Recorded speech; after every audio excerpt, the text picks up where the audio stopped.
It's that time again for another not-so-normal gaming podcast, featuring your hosts, MrTechnoSqueek. Don't make me angry. You wouldn't like me when I'm angry. Nostalgic Dan 1. Everything I feel is in this sword. Good.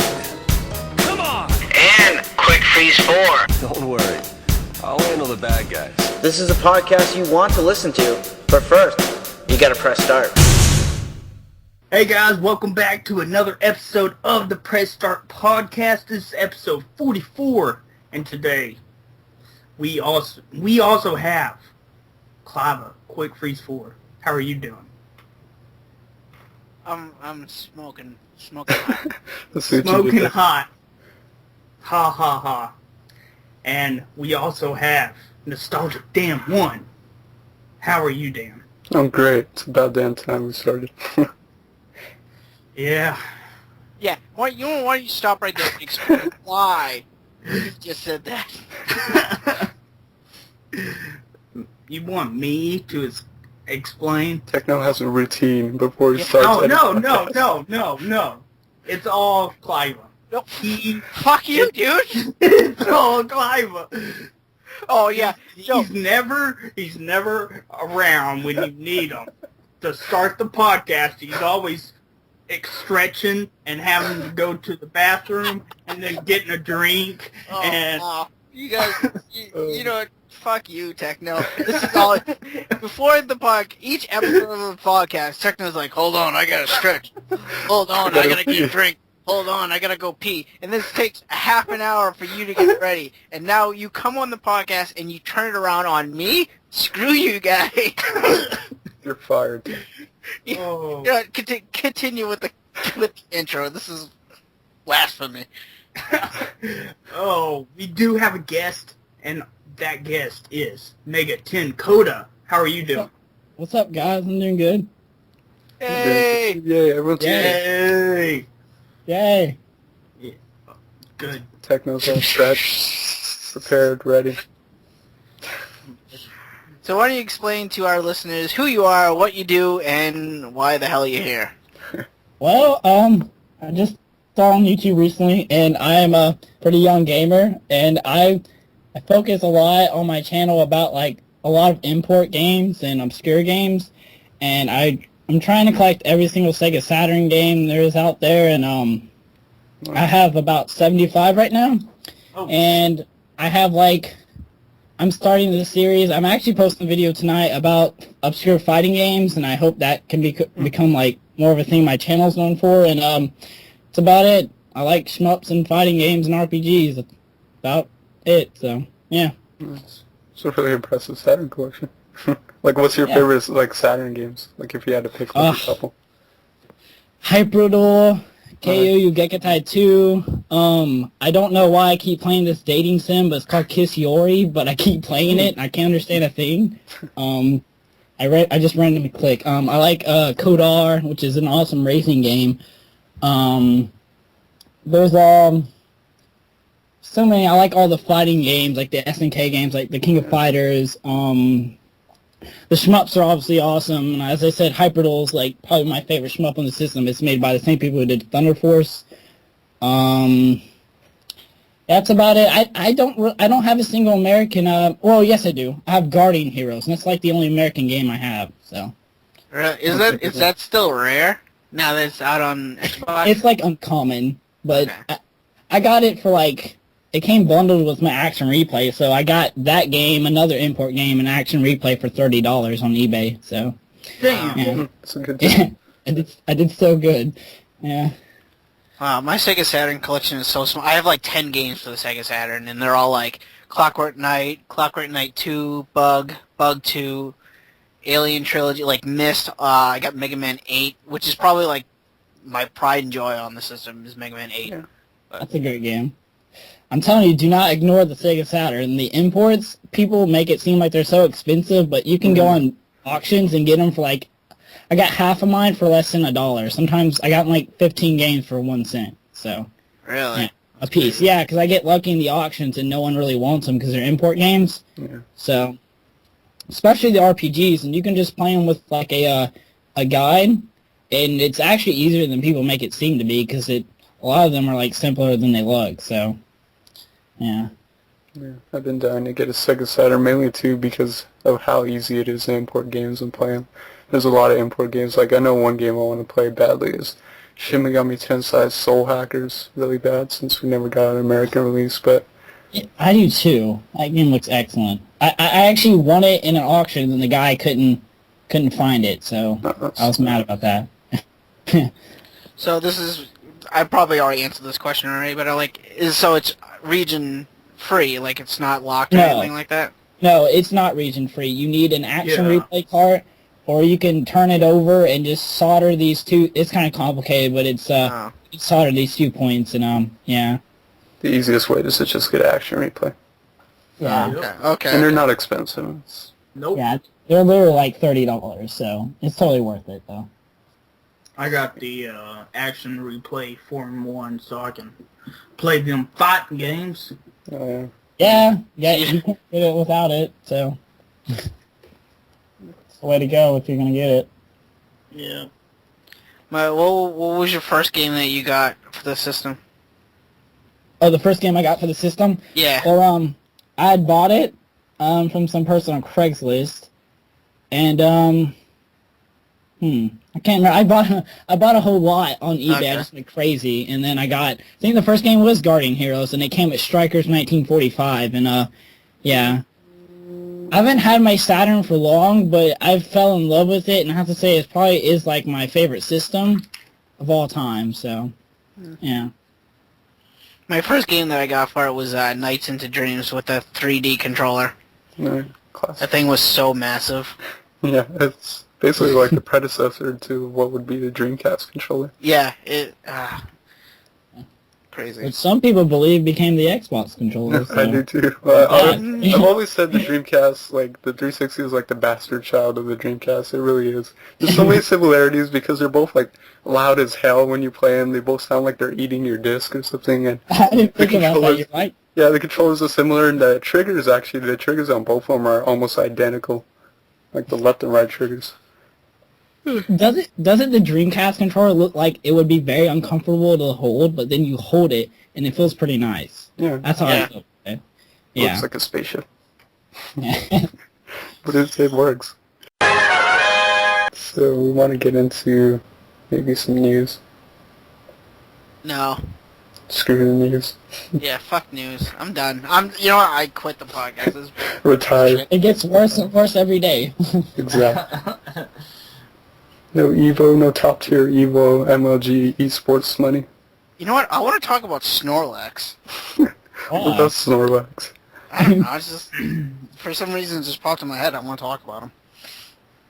Well, you said Techno was like Snorlax, so what Pokemon do you, like, guys think you would be if you were a Pokemon? Like, had to be one. If I had to turn myself into a Pokemon? Yeah, like, what Pokemon would both best, like, you know, kind of describe you and suit you? Techno can still answer. He doesn't have to be a Snorlax. Oh. It's kind of difficult, dude. I don't know. Yeah. I could... What about Miltank? Miltank? Oh, that cow? Yeah. I can think of Pokemon that I would pick because I want their abilities, but... That's What easy. Pokemon would you be? I don't know. That's kind of Ditto. weird. Just Ditto? That's cheating. Hey, it's Sarah. Fine, I'll be Porygon. You know what? even Dude, mean? I want to be Lugia. Oh, you know what I've always liked? I've always liked Hitmonchan. I've always loved Hitmonchan. Hitmonchan's a good one. Yeah. I'd probably be Charizard. Because he's like the king of all of them. He's like bitches, you know, fight them all. No one messes with a Charizard. Techno would be a Metapod. You'll be a Butterfree one day. You'll be okay. He'll evolve into I something can pretty. picture Techno as a Butterfree. Yeah. Not this fat ass. You'll be a plump Butterfree. You know? Shit. You'll still make it. Don't worry. Just make sure you struggling to fly. Yeah, just don't make sure you go against MegaTen's Charizard. Yeah, that's right. Can't mess with me. Could you imagine our Charizard versus a Butterfree? Hey, if you had to fight like a mime or like a Jinx, would you be able to take that thing seriously? Because they look so freaky. You know what I'm talking about? There's some weird Pokemon. There is some weird Pokemon. They get weirder and weirder as it goes. That's why I stopped playing. Me too. Oh, you stopped playing? I play every single one, dude. They look like plastic now. I don't give a shit. They're just like randomly creating Pokemon. Like, here's an ice cream Pokemon. Like, I don't care. It's like they resorted to 6-year-old's drawings or something like that. You know? 6-year-old ideas or something. It's like, wow, really? Yeah, I gave up finally the after Pokemon we submitted. I gave up after third generation. The Sapphire. I gave up after second, man. Yep, me too. Damn right. Well, Sword and Silk all day. all the Pokemon cards I own that I used to buy back then, I have like all the original 150. You have Charizard. Yeah. Still Right. do. I have 2 of them, think. That is the most expensive card out of that, and it's only $5. I remember when people used to, like, when that came out, like, everyone was trying to get Charizard for like $600 and stuff. It was Yeah. insane. It was really that much? Yeah, like back then when it just came out, like it was just like Pokemon was new and everything, and everyone wanted the holographic Charizard. So there were people. I remember people at the mall charging like $500, $600 for it. It was like, wow. I never went after that. I was always going after Blastoise just because I like that one better. Yeah, I never got a Blastoise. I think I have like a variant one, but not the original one. I had a dark Charizard. Oh yeah. So why don't we get into some news? Yeah. And Dan, I would want you to go first because Oh, I like you. I like you too, Cloud. But our first news article is for anyone who's obviously a fellow Club Nintendo member would know that it's about that time of the year where they announced their Club Nintendo Elite rewards for Platinum and Gold members, and they've announced it, and this year it's kind of a, I guess, more choice, like you can kind of choose what you want, but for Platinum members, exclusively for Platinum members, you can have a choice between a Mario-themed playing card set deck and Luigi's Mansion, Zelda, and Kid Icarus poster set, and the Zelda Skyward Sword. And there's also, for Gold and Platinum, you can choose the calendar for 2013 and 4 downloads. So you can choose between Super Mario Kart, The Legend of Zelda, Majora's Mask, Metroid 2, Return of Samus, and Mario vs. Donkey Kong Minis March Again. So, I mentioned it in a past video I did recently, but I actually didn't reach Platinum, and part of me is actually kind of glad I did, because I'm not too impressed with everything, because the downloads, I already own like a few of those games, or could easily buy it, and you know, I already have some of their poster sets, and it's an okay poster set. I probably would have chose that if I got Platinum, but cards, really, I don't need cards, so I just chose my calendar. Like, what about you guys? I've actually heard a lot of people being disappointed with it, and for me, I actually like those. Like, I got Platinum. I'm wicked excited I got Platinum because I got the posters, but I want the posters and the playing cards. Yeah, that would have been better if they just give you both. Like, Yeah, I agree. That like would've been for one of the things I collect is playing cards, so I just think that's pretty cool. But yeah, like, I just think the posters were more practical. I like the rewards this time, but I heard a lot of people don't.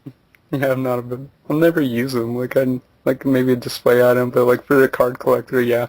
Like me, I'm actually a poster collector, so I love posters. But like that poster in the middle, the like Zelda one, I actually already have. It's part of the Zelda poster set. It's just a different color.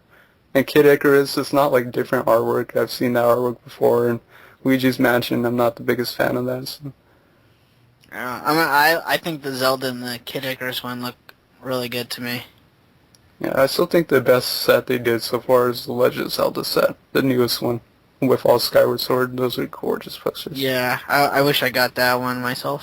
I don't know. What do you guys think? What do you guys want for the rewards? I don't know what I'd want. Like, I don't know, that statue that one time for Platinum Rewards where it had like the Mario figures was pretty cool, and it came in like the question block, which is even cooler. So. Yeah, I've seen it. My friend has that one. That's pretty badass. But Yeah. I mean, Techno, did you make gold or platinum? No. that requires buying Nintendo games, so no. I like how he said that. He's like, no. It's like, fuck Nintendo. Well, it's just I haven't had the money since I'm going to PAX. I am. So you could tell the Nintendo booth exactly how you feel. Your rewards suck. Yeah, your rewards suck ass. How about you, Megaten? I only have one Wii game, so I don't know anything about the rewards, honestly. I'm kind of lost when it comes to that. Oh, so you don't know what, like, the actual Club Nintendo rewards are? I mean, I know what it is, but, like, I don't pay attention. Yeah. Yeah, the only Wii game I have is Xenoblade Chronicles, so... It's a good one. Yeah. Yeah, but there you go. I would hope they would give you something like a statue or something like that, or, like, miniature figures. That'd be cool. Yeah, that's like what I mentioned. Awesome. Like that, because it was, I think 2 years ago, like, it was a statue with the Mario figures, came in a question block, so it was pretty cool that. I'd like to see some more of that, actually. But that's it, and that you have a month, so you have, like, July to redeem your elite status, so if you haven't done so, you might want to get on that. But another news article, Activision, known for making, I don't know, some sort of first-person shooter series The best games out there. called Call of Battlefield or something like that, but Activision reveals a Walking Dead first-person shooter. So Activision has announced that a first-person shooter based on The Walking Dead is in development, coming to us by the fine folks at Terminal Reality, a separate project from Telltale's games, which we all know The Walking Dead is currently having like a point-and-click episodic adventure going on right now, but the FPS tells the tale of Daryl and his son, brother Merrill. Wait, the racist guys. Wait. Are you serious? It's Yeah. about those two? Those guys? I'm a big fan of the comics, and those guys aren't even in the comics. This, like, pisses me off. Yeah, so like that's the difference. Like, Yeah, it's a prequel to the show. yeah, and What the fuck? this one's based on the show, whereas the like Telltale ones were based off the comics, and this one's based off the show.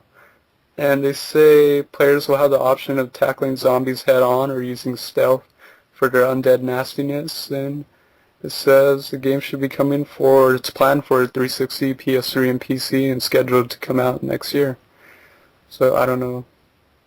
I would probably buy that. Yeah, I mean, it's Activision. They do Call of Duty.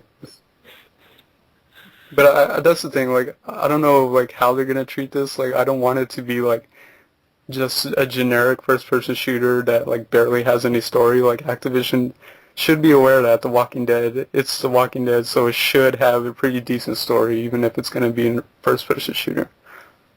So they got to be good at storytelling.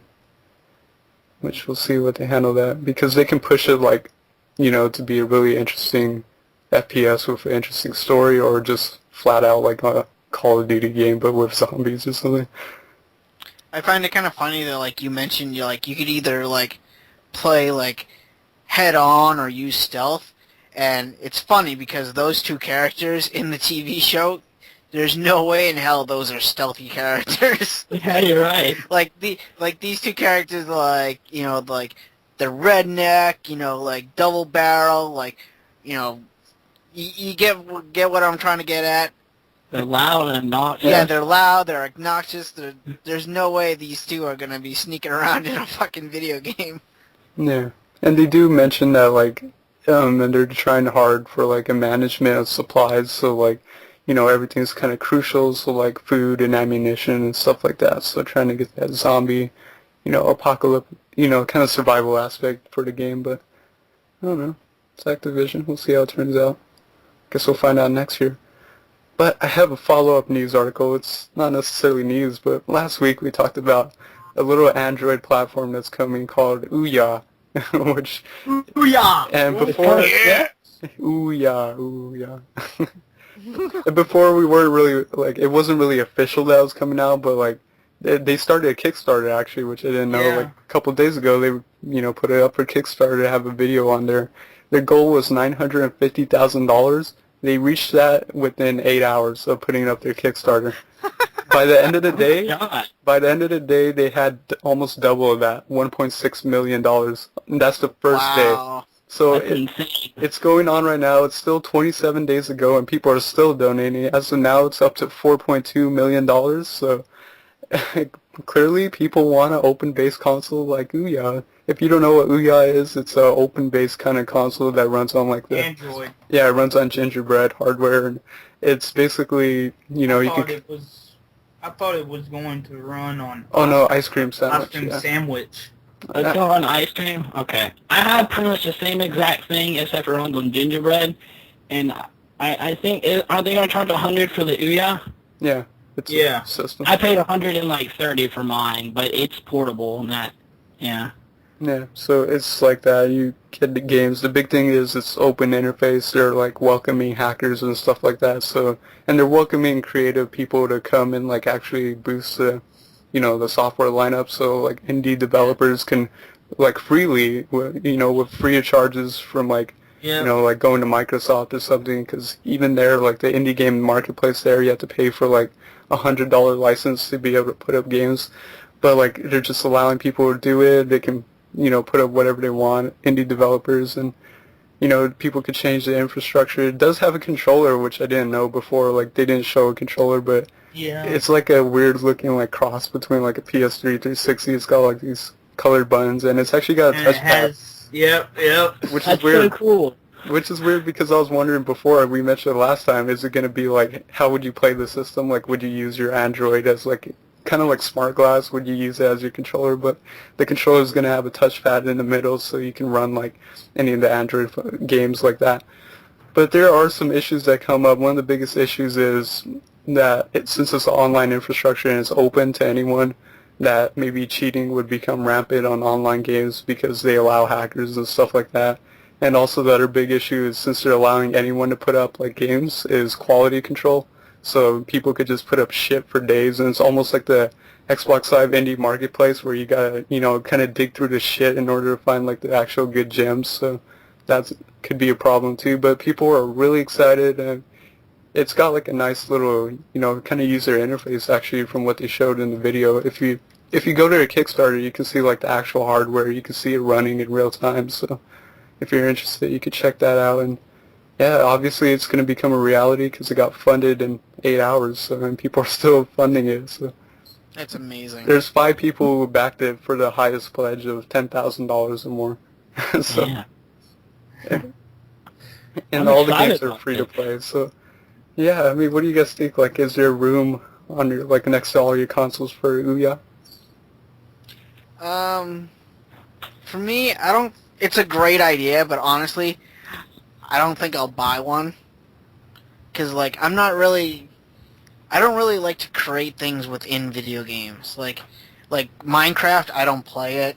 Like Little Big Planet, I play the levels that are already available to me. I don't make my own. So I'm not a creative person. I create stuff outside of video games, but not within video games. You know what I'm saying? No, you don't have to for this, so you can use it as just to play games. That's like if you wanted to, as an indie developer, you could create a game, but most people wanted to be able to play like the Google Play Marketplace on the TV, basically, and all the games are free to play.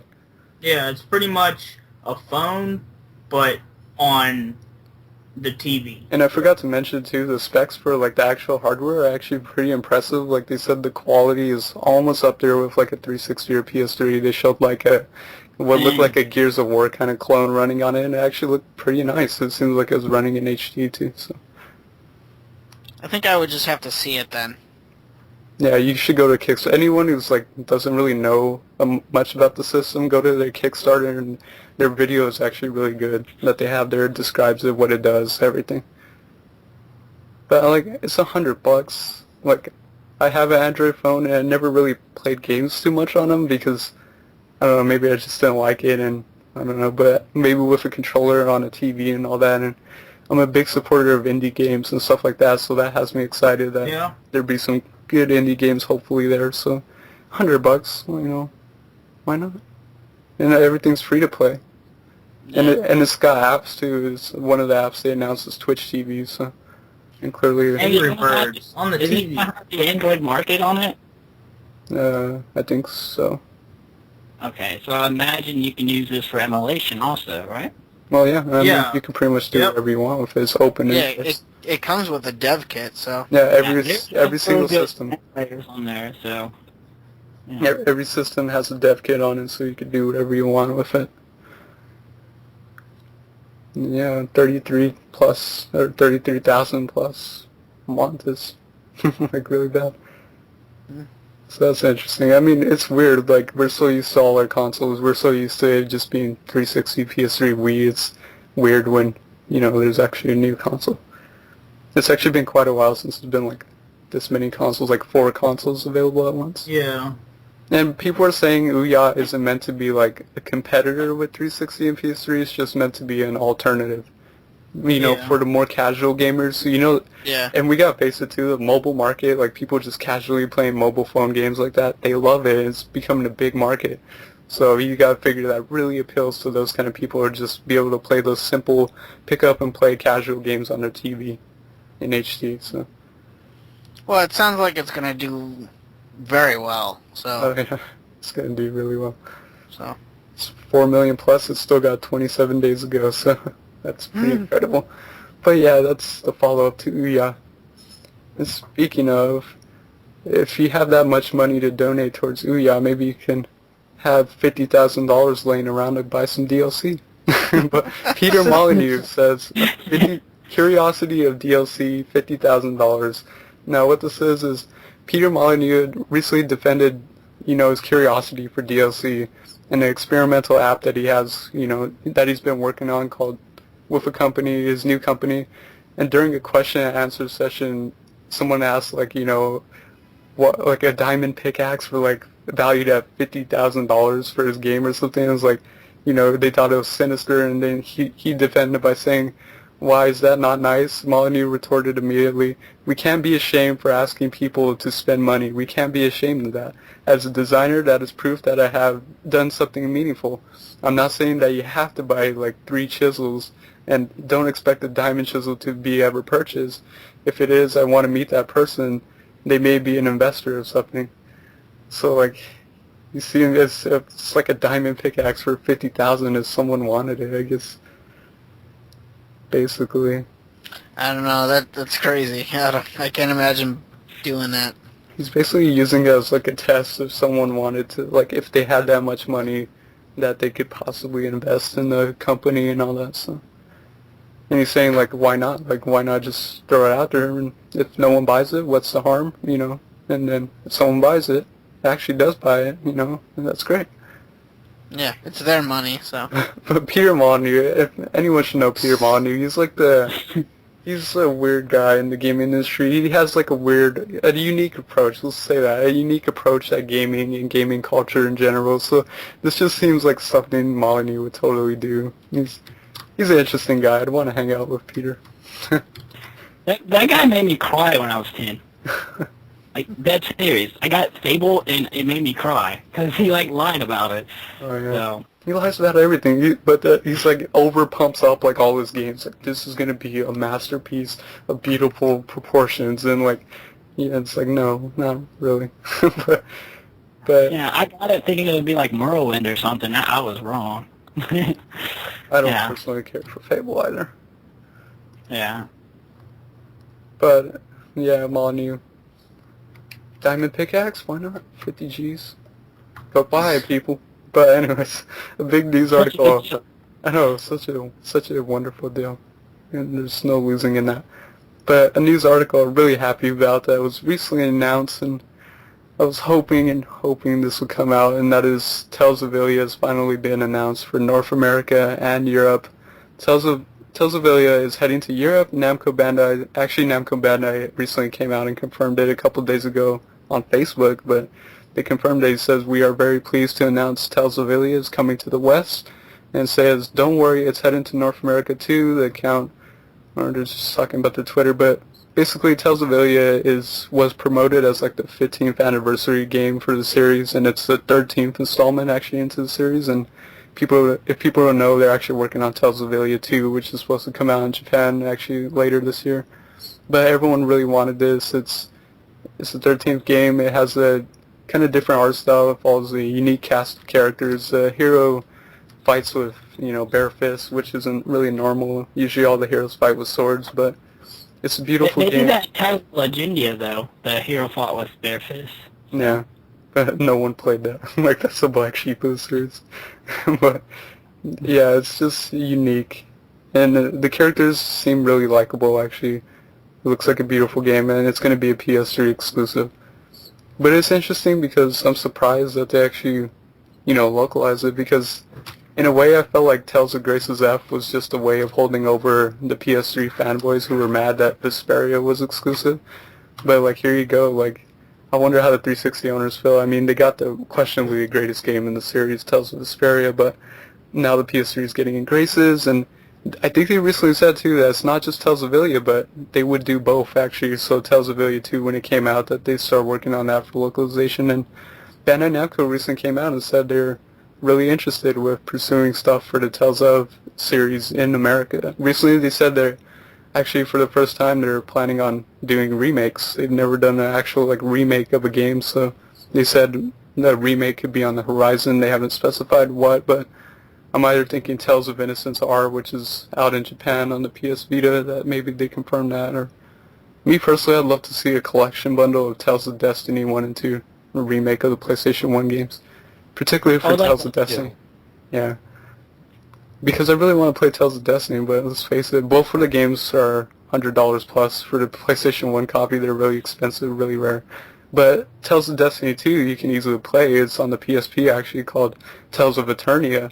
And that's actually Tales of Destiny 2, but it never came to America, but it came out in the PAL region, so Europe, so you can just import it. No region lockout, you can play it. But Tales of Destiny, as of now, that's the only way to play Tales of Destiny, is to chip out $100 and buy a PS1 copy. But, I don't know. I'm really happy. I hope they come out with a special edition for Tales of Xillia, like they're doing with Ni no Kuni. Yeah. That would be cool. I would hope so. They haven't really done any... In America, at least, they haven't done any collector editions for Tales of games, with the exception of the one I really want, and that's the Tales of Vesperia's, MegaTen special edition, which is extremely rare, extremely expensive. Came with a soundtrack CD, a 10th anniversary soundtrack CD, and it goes for like $100, $150 plus. It's expensive. Just for a soundtrack? Yeah, wow. Basically just for an additional soundtrack, a compilation soundtrack. But I am super stoked. I will definitely be getting that. I'm a huge Tales of fan, and I can't wait. But that is actually all my news. So I know Techno has some news. Yeah! Okay. Guess what? Balls. What? Summer Sale is here. Wallet Finally. rape. Wallet. More speed. Yep. Wallet rape. Just rape your wallet, and it's has some great games for sale.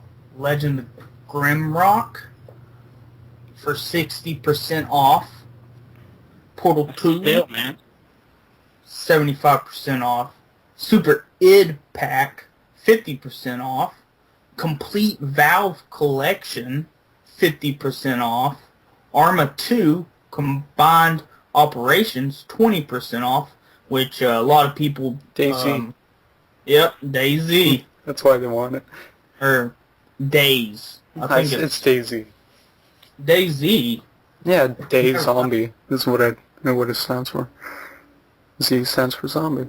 It's not Days. Days would be D-A-Z-E.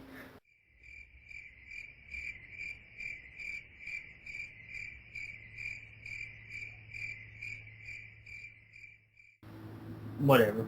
Yeah, get it right. They capitalize the Z. Rayman Origins for 50% off. Just to name a few. Yeah. And, it's going till July, 22nd. Oh, wow. And each day, there's new, sales. So, yeah, awesome. And you can usually keep an eye out too, because what they show isn't actually everything that's on sale, so usually games will stay discounted for like a certain amount of time. So just so people know. Yeah. That's awesome. Everyone's gonna be broke.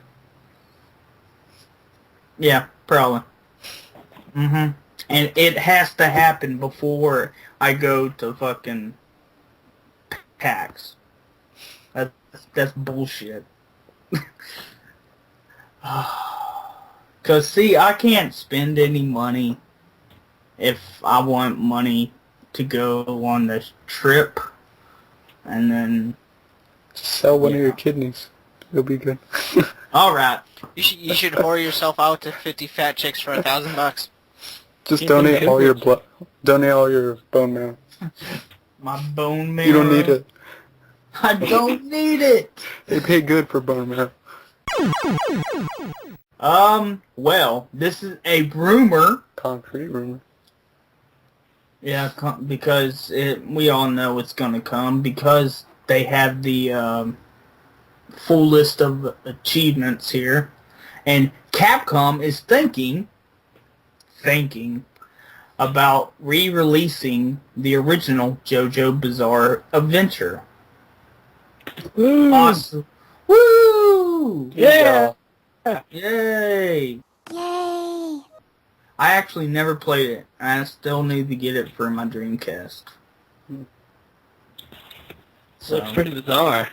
No. what? The game looks pretty bizarre. Oh! Damn it. So, No, the game actually does it. Like, you can, like, shoot cars at people and stuff like that. It's kind of weird. oh. Yeah. So, yeah. There you go. Also, Fortnite, the game that it's Epic Games game, which is like is an upcoming zombie sandbox game. It will be PC exclusive and the first game to run on Unreal Engine 4. Should look pretty. Yeah, should be. It kind of reminds me of Team Fortress 2 because it's all cartoony and stuff. No, really. I haven't looked at this Yeah. game. Yeah, they announced that today at Comic-Con. Yeah. Did anybody see those Chun-Li Hello Kitty plushes they have at Comic-Con this year? They have a Sonic one too. Yeah. My girlfriend begged me for one. Well, I was kind of jealous of people at Comic-Con because I know for Tales of fans, Hito Baba was there and they were having a signing that you would bring one Tales of item to get signed. So. Only one? Hey, one's better than nothing. Yeah. There's some people out there who charge for their signatures, so I'd be grateful for anything. Oh, it's free? Okay, that makes sense. Yeah. Doesn't Mark Hamill charge I think so. for signings? What's that? Who's the grandfather of Marvel? He charges like $200. I forget his name. Stan Lee. Yeah, he charges like $200. It's ridiculous. People still line up. Yeah. No, Dude, I would pay $200 for his signature. You kidding me? Yeah, it'd be worth it. Your comic book would be like, woo. Yeah. I'd wait in line for Hito Baba to sign my copy of Tales of Vesperia. I'd wait like 8 hours. Like, here you go, Tales of Vesperia, sign it. Dude, I wouldn't even want him to sign anything. I would just, like, want to fucking shake his hand. Yeah. I'd be like, thank you for... hand. Yeah, it's like, oh my god, Hito Baba just shake my hand. I will never watch this again. That's like dirty. I'm serious. I would be like, thank you, Stan Lee, for creating Spider-Man. Like, the greatest superhero ever. Thank you. Can I give you a hug, man? I would, dude. I seriously would. If I ever met Stan Lee, I would be like, dude, just thank you for Spider-Man. I'm confused. How did this go from Unreal Engine 4 to Stan Lee? It's To what, the Comic-Con. it's what we do. That's how we do. Way to do it. Okay. Well, I have one last story, and it's about the last story. Ooh. Ha ha ha! See what you You did see there. what I did there? I don't get it. I don't get it. What's the last Well- story? Is that some sort of hentai game or something? Oh, you're playing hentai again? God. Every episode you play hentai games while I record. I'm sorry. No, you're not. think that's already 2000. Well, the last story finally has a U.S. release date, and it's on my birthday, Ouya. August 14th. Yay! Can't wait. Yeah. That's confirmed by Xseed too. And also, people don't know, follow up, I guess, to last week. Last week I announced that there's a pre-order bonus. Obviously, it's been out for a while for the last story, and that's a 44-page softcover art book.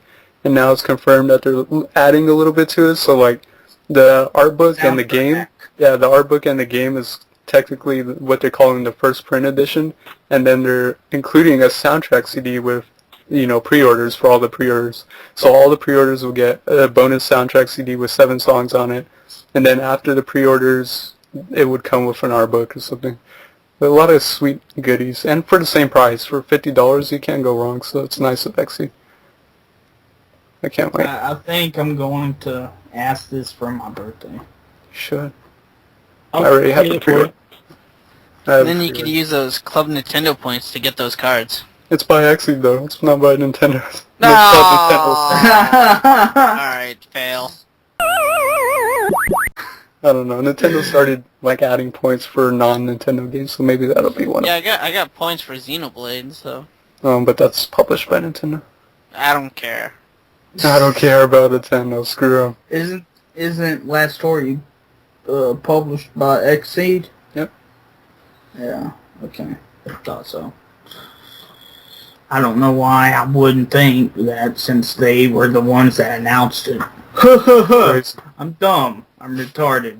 So, yeah, that was the last of my news. That was his last It was the last story. Oh my god. It's not funny anymore. Clive, Yeah, you got something? really. Damn it.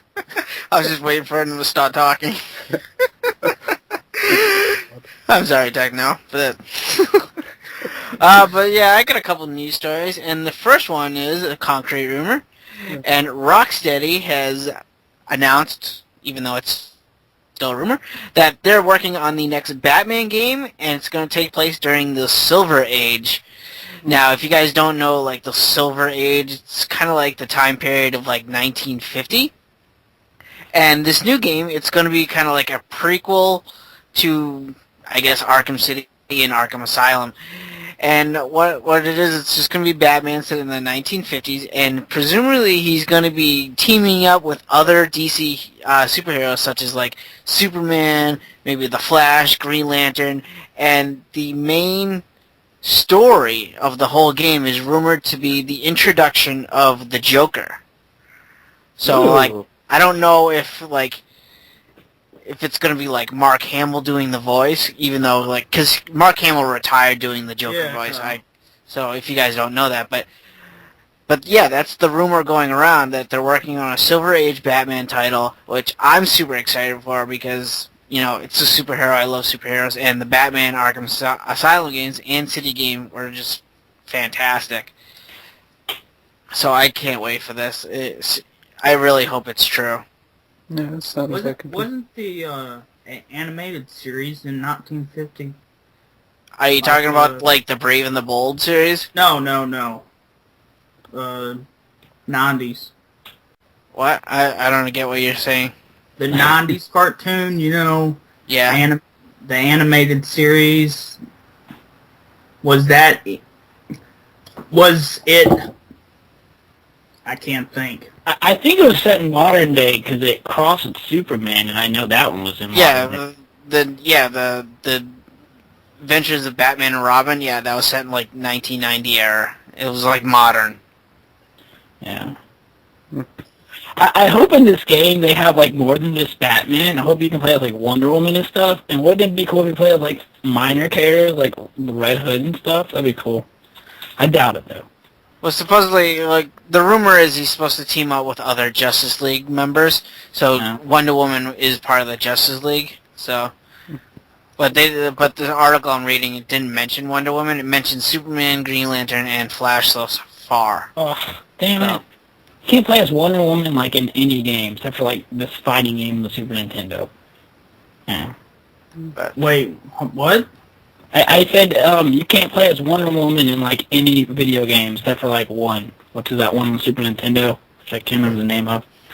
So. Dude, you can play Mortal Kombat versus DC.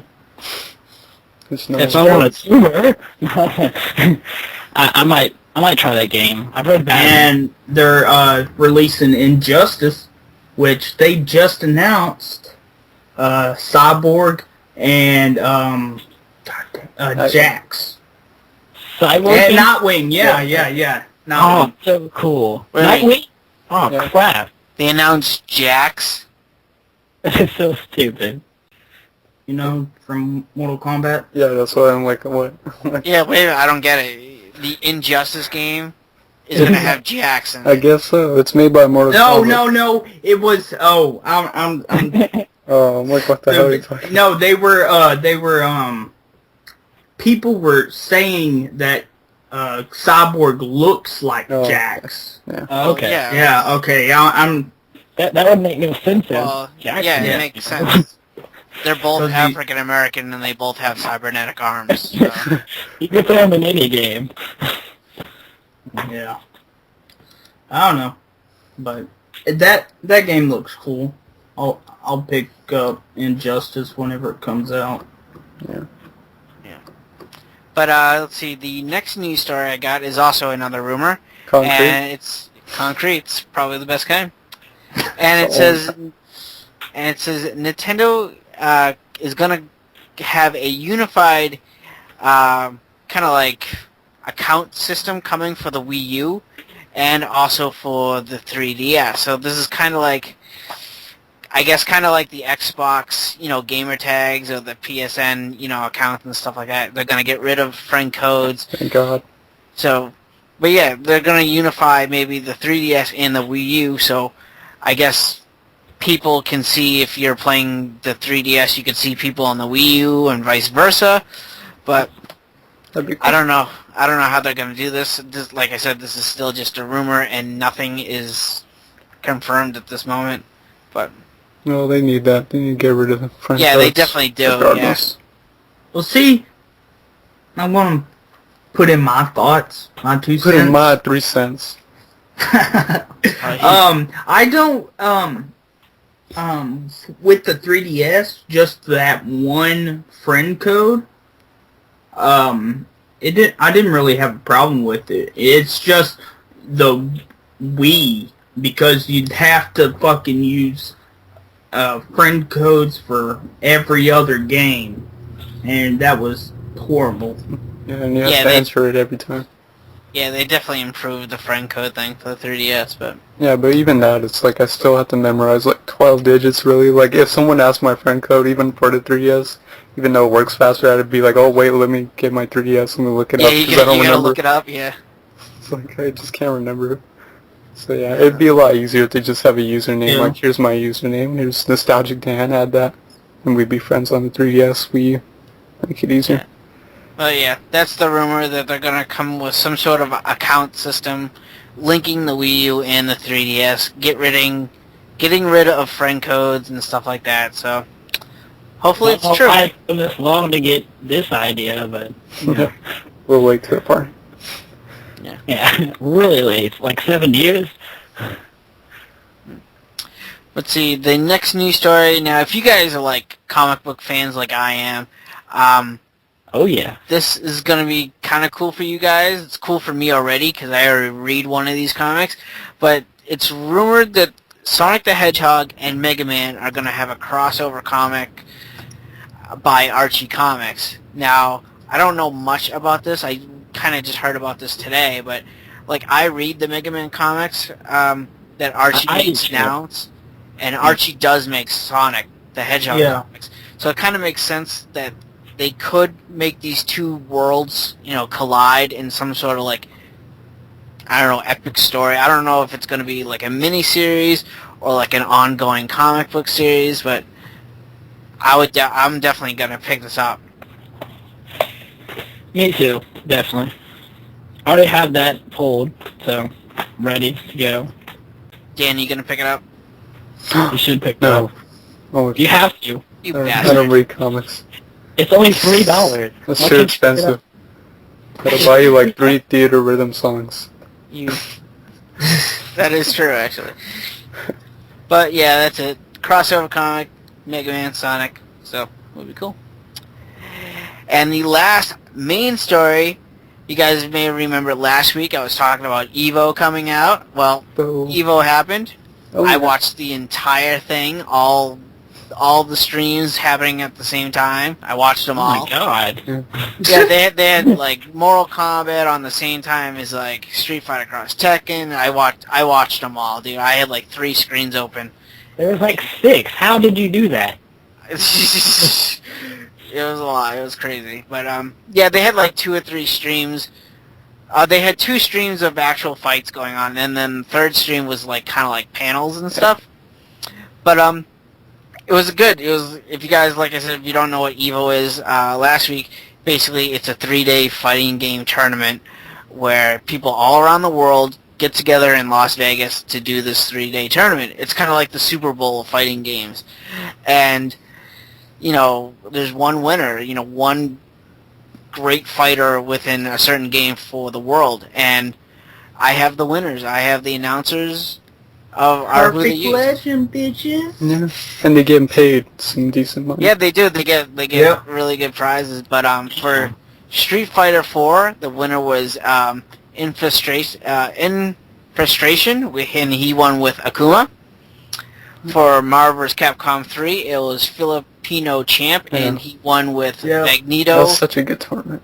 That was, dude. It really was. Like, I admit, like, I'm not the biggest fighting game fan, but even this year, I watched so much more Evo than I did before, because I really got into, like, watching, like, Marvel vs. Capcom 3, and, like, this so chaotic, and then I was watching the King of Fighters 13, I was watching, I was so into, like, all the final rounds, because they were so good. Yeah, just, like, the final rounds are so good, like, because everyone's jumping in the air, cheering. Yeah, they get pumped and all that. It's so pumped. It's even pumped when, like, they just do, like, one tech move and, like, you block one throw with another throw. Like, people scream. It's crazy. Yeah. But the whole thing was pumped. But, yeah, Filipino Champ, he won with Magneto, Dormammu, and Dr. Doom. For King of Fighters, Mad KOF won, and his team was Duo Lan, Chin, and Kim. I don't really know those fighters, but yeah, I played King of Fighters a little bit, but not as much as I should. I played a lot, and I only know Kim. I don't know the other 2. Yeah. But for Mortal Kombat 9, it was Perfect Legend, and he won with Kung Lao. Woo! Yeah, that was really cool. He won last year too. Did he? With Kung Lao. Yep. Yeah. 2 years in a row. That's amazing. Yeah. That was an epic battle too. Like the last. Yeah. He fought a Cabal, didn't he? I think so. Yeah, I think it was a Cabal fighter. But for Street Fighter Cross Tekken, the winners of that was a team called Team Western Wolves, and the members of that was Infrastration again, and someone called Laugh, and they won with Relento and Ryu. And for Soul Calibur 5, the winner was Shining Depucon, spelled Decopon,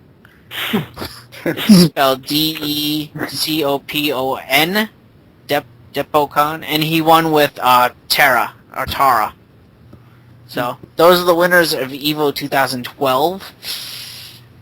It was amazing. It was simply amazing. It was a lot of fun. I got into it too because there was like some alternate channels having side Evo stuff. So there was one channel that was having like all the more like niche fighters. So I was watching stuff like Blaze Blue, Guilty Gear, Melty Blood, but more. Oh, you saw the Melty Blood one? Yeah, but most importantly, I love that game. Most importantly, that same channel, like later on, I think it was Saturday night, they had a 1-hour exclusive or Persona 4 Arena with some actual competitive play, which was awesome to see some exclusive footage for that. And that's where I figured out like all the characters. I kind of already have some strategies for the game, but I can tell you right now, the Persona 3 characters, they are strong. Like they have to be top tier because all of them are really good characters. Mitsuri is really powerful. Akihiko kind of lacks a projectile. He doesn't have like a true projectile, but I've seen like the guy who was playing him did some punishing combos. He's one of those guys where if he can get a strike in and get you like up in the air, he's gonna punish you. And Aegis was tearing it up out there, but that was amazing to see that. And Clive, I want to ask you something. I don't know if you caught this because I saw this. I'm like, oh my god, how is Clive not in this right now? And that is at Evo they were having the My Little Pony Friendship is Magic fighting game there. I'm like, what the hell? Yeah, it's called Fighting is Magic. Yeah, they had that. They were playing that forever. I'm like, oh my god, how's Clive not in there? Dude, if that thing ever hits it's basically a they're still developing the game right now. You can only play as the main 6, so it's still kind of like in beta or whatever. But dude, if they ever release that on like the Xbox or PlayStation or even like the 3DS or Vita, fucking buying that game, dude. Why is that game even necessary? It's a fighting game with ponies. It's a My Little Pony fighting game made by My Little Pony fans, for My Little Pony fans. So, like, I know you 3 are not My Little Pony fans. That's fine, whatever. I watched the Fighting is Magic for a while, actually. I was, like, kind of interested. I'm like, hey, it's actually it's a pretty in-depth fighter from what I've seen. There was, like, combos, long combos, and all this. There's combos, there's ultra combos, and there's limit breaks. There's so much crap in that game. So, it's you gotta understand, like, most My Little Pony fans, they're also gamers. Yeah. Are there fatalities in that game? Fatalities? Are there fatalities? Probably not. That would be so funny. It's really funny set off. Yeah. They, like, suck their souls out or something, spit out their bones. Yeah. But yeah, even, like, going back to Evo, they even showed that Injustice for All game. They showed where that. they had Batman versus Solomon Grundy, and then they even had Superman versus Flash. And oh my god, when they showed Flash's like ultra move where he ran around the world and then came back and punched Superman, dude, I fucking fell in love with that game. I'm so getting that game and playing the Flash.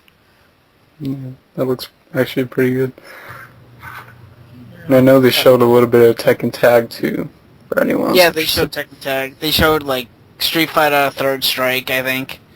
So they showed a lot.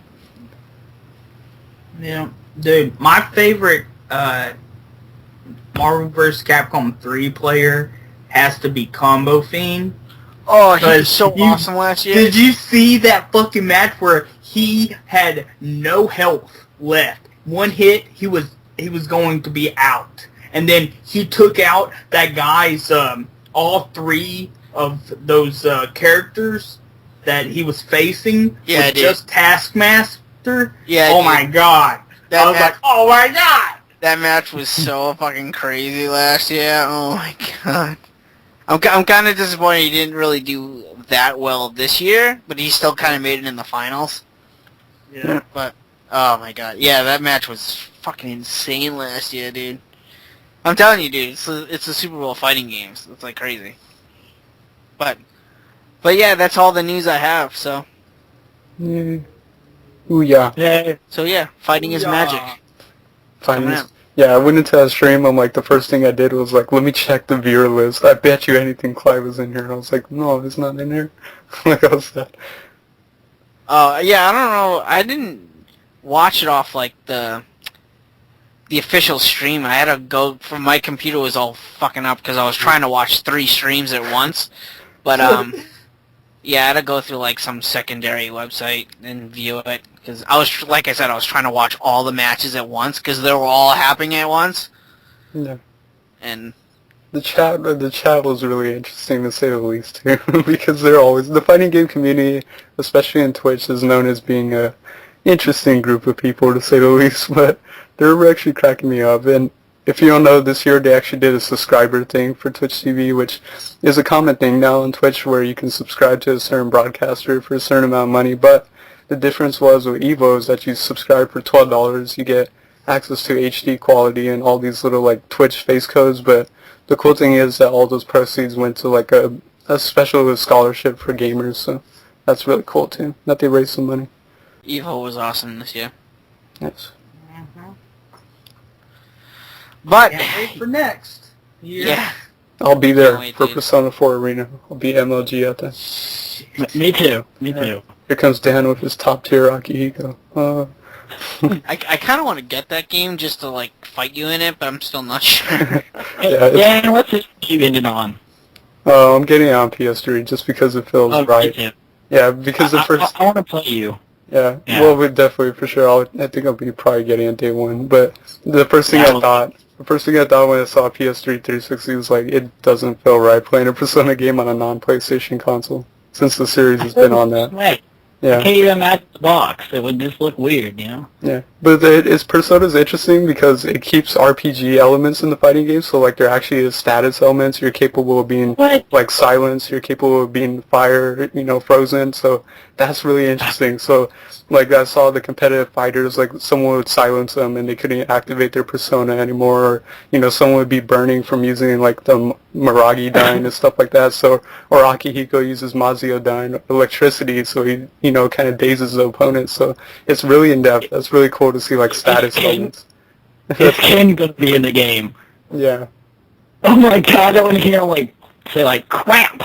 I hate it when he says that. He's so annoying. I like Atlas's attention to detail because if you look at Akihiko and Missouri, they actually still have their evokers and they use them actually in the game, which is pretty cool. Can you play as like Theros? I don't think so. I think they're just like Theros versus Nanako. That would be like the funniest battle ever. They're two little kids, The biggest thing is I always wanted the hero from Persona 3, Nameless Hero, because who didn't want that? Like honestly, hero versus hero, Persona 3 versus Persona 4, but we know we can't do that, but let's not spoil it for the others. But yeah. It would have been cool. I think a lot of people would have loved that. But I'll take any Persona 3 characters I can get. As long as it has Mitsuru, I'm fine. So. Yeah, that makes me happy. I can't wait. Does it have like Ryoji? I don't know. It depends. So, like all of whatever the characters were, that's their move types. So like you can't really change personas. Like they all have their designated personas. So. Okay. Yeah. So like Elizabeth uses Thanatos and stuff like that. And, oh wait, you can play as Elizabeth. Yeah, she's really. I don't really like spoilers of games. I go into games blind, so that's why I don't know anything about it. Yeah. But yeah, it's looking out to be a pretty good game. So. Yeah, Elizabeth is in there. She has Thanatos, and then whatever their major personas were, like so Akihiko has like Caesar and all that. So they have like their strongest personas. Oh, it's the strongest one. Okay. Yeah. After the realizations. Okay. Yeah. Now, have you played Persona 4 at all? No, I'm waiting. Oh, what are you waiting for? Just let it wait. Why? I'm trying to beat it before the Persona 4 Arena comes out because I'm scared I'll spoil something, but yeah. No, I don't think it'll be spoiler heavy. I think they'd know it too. Like they wouldn't make it spoiler heavy. If they did, then they wouldn't do it on the 360 because no one would have played it. Yeah, I think they're still printing that game, honestly. Yeah. So someone at GameStop told me they've gotten new copies of that game.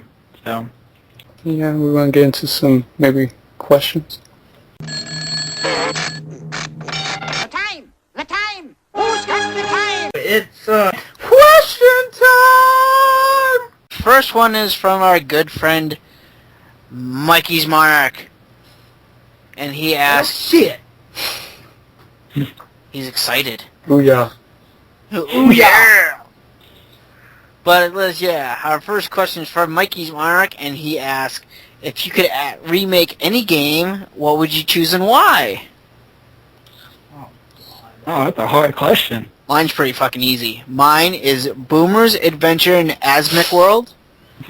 It was originally on that. I have that too. I've mentioned this before, and you've asked me that question before, too. It's a game that was originally on the Game Boy, where you play as a little kind of like pink dinosaur, and you have to dig up the ground to locate this key to move on to the next world. But as you do that, there's like these little worms and bugs, and they're trying to, come after you, and you could even dig holes into the ground. And they could fall into those holes, and then you could like bury them alive. So it's a cute little puzzle game that I would love to see a remake on, like maybe like the 3DS's eShop or something like that. You don't need like a console release; just put it on like the eShop. Yeah, but I think they'll be fantastic. It's called what used to be a long lost genre called Trap 'em Ups, and that's why one of my favorite Game Boy games is exactly like that. But it's incredible, and that's Hiyonko Yo Alien. And you play as a police officer in Japan who's trapping aliens in holes. So you like dig a hole, and then they fall in the hole, and then you shrink the hole to kill them. So it's so much fun. I love that. But for remake, it's fun. Like it's super addicting. Like and especially Clive. I know you like that game, so that's one to check out. It's arcadey. Is it like arcadey, or is there a storyline, or like what's the deal with that? There's no real stories. It was on the original Game Boy, so like there's no story at all. It's basically aliens have invaded and you gotta kill them. Yeah, Boomer's Adventure in Asmic World, basically, all it really shows you is this little dinosaur going into a castle, and then, psst, bam, you start the game right away. There's no story. Nice. I think I know my answer, though, because I was recently playing a old school Windows 95 PC game that's like a shoot 'em up, but it had a mini game in there that's like a cheat, basically, where if you type in this, you can play the mini game. And basically the mini game was like a game called Scorched Earth. And if you don't know what Scorched Earth is, it's basically like one-on-one where you have like missiles and like bullets and stuff, and you'll be like on a plane and there's a bunch of like earth and all that, and you can like shoot through mountains and all that. But it's really in-depth because you can change the trajectory of the shots and all that, so you can make them go like basically anywhere, the exact trajectory that you want. It's really strategic and really fun. But you guys know a game you want to remake? I know. So mine's real easy too. I would take all the early Shin Megami Tensei games that did not get released here, and I would release them here. So maybe on like it'd be nice if they're on like the, I don't know, probably Xbox Live Arcade or the Virtual Store. Like PSP would be good actually. Yeah. Alice just needs to get on localizing the 3DS version of Soul Hackers. Damn right they do. But yeah, mine was pretty easy too. Scorched Earth is an insanely fun PC strategic game, and it's just really addicting, and it's very fun. I really enjoyed that. I played it for hours. But I could totally see it as like being remade with like HD graphics as like an Xbox Live Arcade game, because it seems like it'd be perfect for like online play, so like one-on-one or like 2 versus 2. It seems perfect for that. So, I mean, what about you, Techno? I would remake the Gex series. Oh, nice. Oh, nice choice. Because I've always wanted a Gex 4, which they were going to do, but it got canceled. And did you like the 3D Gex games? The what? The 3D Gex games? I love, my favorite one is Enter the Gecko, the second one, which is the first 3D game. Mm-hmm. And I never played much of the third one, though. Alright. So our next question comes from Space Pirate, and he asks, what kind of DLC would you like to see in the Theaterythem Final Fantasy game, and do you feel the price for the DLC is fair?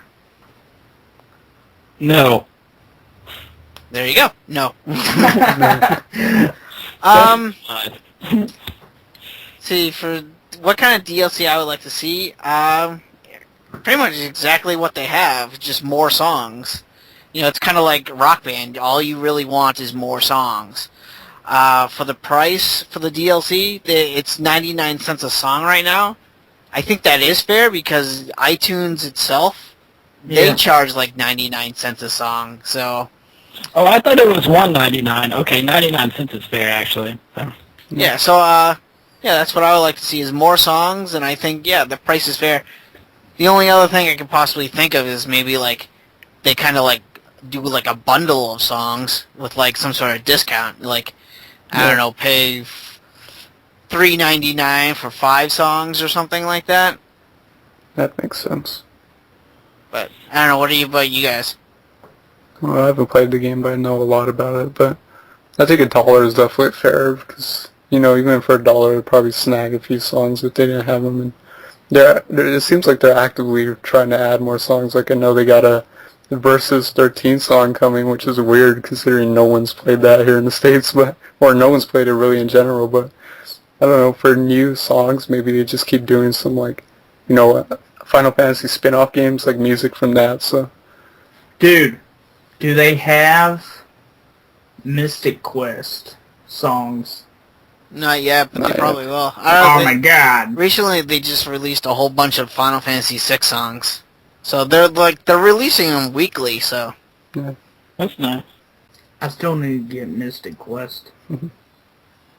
I want to play that game so bad. Yeah. Because the only Final Fantasy game I played is 1,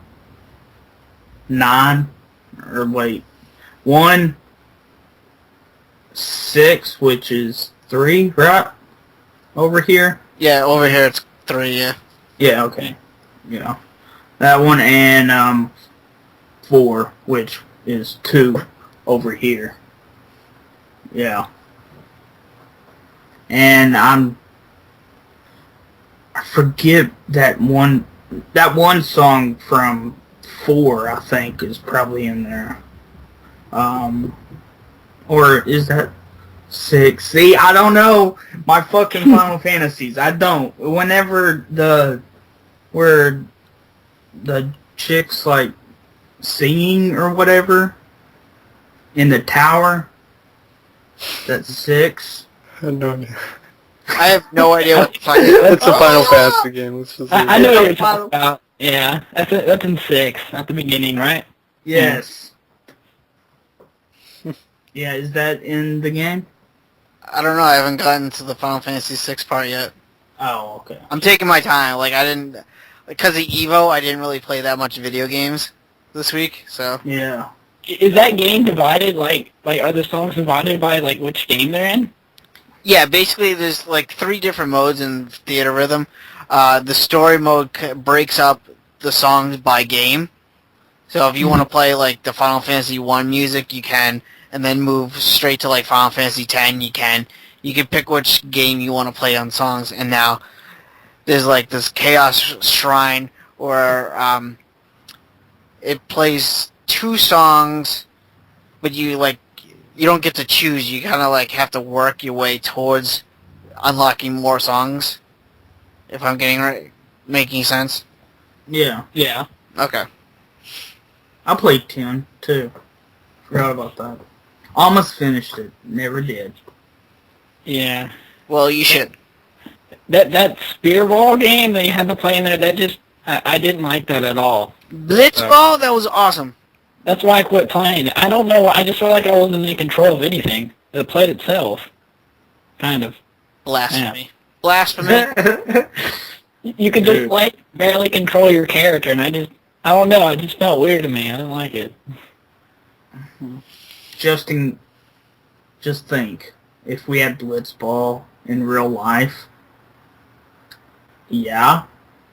Okay, that would be cool. That would be cool, but not in a video game that controls poorly to me. Well, that's what I thought. So. I didn't have no problem with it. But I yeah. would like to see some Dragon Quest songs in there since it's Square Enix, so that'd be cool. Awesome. That would be amazing. Which I did buy a Dragon Quest game. Which one was it? You'll just have to wait and see in my pickups video. Ha ha ha! Wait a minute. Took You're them out actually like going to 2 make a years. video? You haven't done I that? already recorded it. I just have to edit it and put it up. We gotta wait another month. Yeah. Aww. Alright, moving on. See, our next question comes from Tempest Uchiha, and he asks, what is your favorite Final Fantasy character? God damn it. Here we go. It's a BB bitches. Vivi? Mine's Cecil from Final Fantasy 4. I like Lightning. I like Tifa. Oh, Cloud. I know why you like Tifa. Everyone likes Tifa. Because she has black hair, yeah. Shit. I love black hair chicks, but anyways. Yeah. What about you, Moogle. Megaten? Okay, Moogle. for some reason, I thought, what was his name, Van, the one from Final Fantasy 12? Yeah, Van. Or Vaughn. They call him Vaughn, I think. I was kind of little, well, not, real little, but I was young when I played that, and, I idolized him. I thought he was pretty cool, so, yeah, I like him. I just thought he looked cool, so. Okay, our next question comes from Holly, Dog on My Lens, and she asks, anyone getting the ooh yeah? So we just talked about that. Yeah, so... Ouya. Like I said, like for $100, you know, and me being a big supporter of indie games, why the hell not? Like I'd buy it, and even if I don't play it that much, it's just $100, and I don't really have to buy anything on there. They said eventually they might start charging for some stuff, but it won't be expensive. But yeah, I mean, free-to-play games and, you know, indie developers will be going to that system a lot, so the indie game possibility has me really interested. I probably will, you know, if I have money just to waste. I don't know if I'd jump on the bandwagon right away, though. I wouldn't buy it like Yeah. I'd wait like a couple months to see like everyone's opinions on it and see how it works, and then make a judgment. Does it have HDMI out? Actually, I think it does. It's a HD console. Okay. Oh, hold on, let me check. That's important. I have the page up right now. It's running some pretty strong hardware. 1 gigabyte of RAM, 8 gigabytes of internal flash storage, HDMI connection to the TV with support for up to 1080p HD. Alright. And USB 2.0. 1. And it runs on ice cream? Android 4.0. Okay, that means you can plug in like a random USB joystick or your Xbox 360 controller and use it on there. That'd be cool. There you go. I think I'll get it, definitely. So. Yeah, I'm on the fence. I still don't know if I'm gonna get it at this moment. So. I'm only interested in play like Neo Geo and like main games. That's probably about it, though. Yeah, it'll probably be great for emulation. Yeah, I mean, I've been looking for a replacement for my JXD, which, by the way, do not buy that piece of crap. I've had so many problems with it, so... But, yeah, our next question comes from Brent, and he asked, have you guys heard about the Sonic Megaman crossover comic? And yes, we have. Yes! We've we have! No, I there you haven't. go. What is this? I slept Well, what for is this? Well, Dad, What it's a is comic this? where Sonic the Hedgehog and What's a Megaman... Sonic? I don't know what a Sonic is. Sonic is this cute little pink hedgehog that TechnoSqueek Is that, let is that the plumber guy? Is that the plumber guy who wears like a red hat? Is that Sonic? No, maybe. it's the people that deliver you chili dogs and... Yeah, that's the people I like. So it's going to be a crossover comic with Megaman working as Sonic in the drive-thru? Yes. Oh, Yes. He's handing out like foot-long chili and cheese coatings to people with his Mega Buster. I could just imagine the first issue of Megaman like defeats the manager and gets his powers. I could get into that. You acquired the hot dog shot. He has that blank 8-bit expression on his face the whole time. But, yep, that's our answer. We've heard about the comic. I'm getting it. Dan's not. I am. MegaTen is, and Techno is something. But, guys, you guys know what time it is? 10:30? Is it squirrel time? No, it's time for Quick Freeze's My Little Trivia.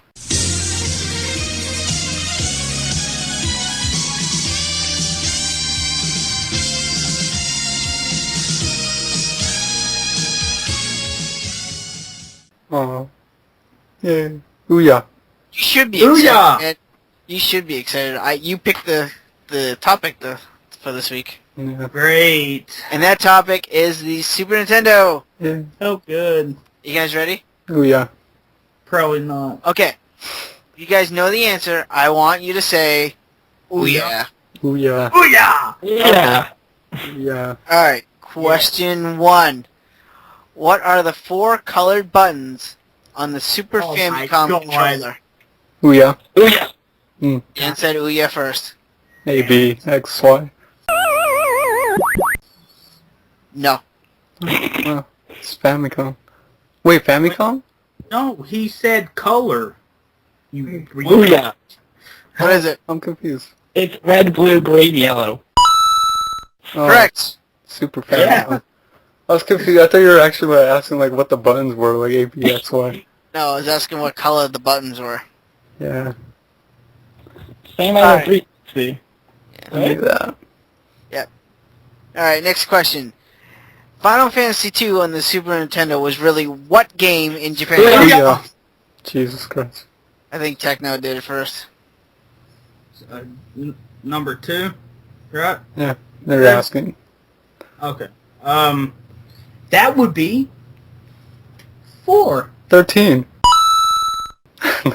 13, yeah. Just got lightning in it. Sorry, Techno, it's not 13. Oh, come on! It's No, you 32. I heard Techno said 4. He got it. Alright, next question. Name the 2 heroes in Donkey Kong Country... Ouya. What is it? Donkey Kong and Diddy Kong. Nope. Nope, because you didn't let me finish the question. Yeah. Alright, what is it, Techno? Fuck. God damn. Again, you didn't let me finish the question. No, I know what it's Donkey Kong 3. It's Dixie and god damn it. I don't think this is right, but I'm gonna say Baby Kong. You're wrong. Okay.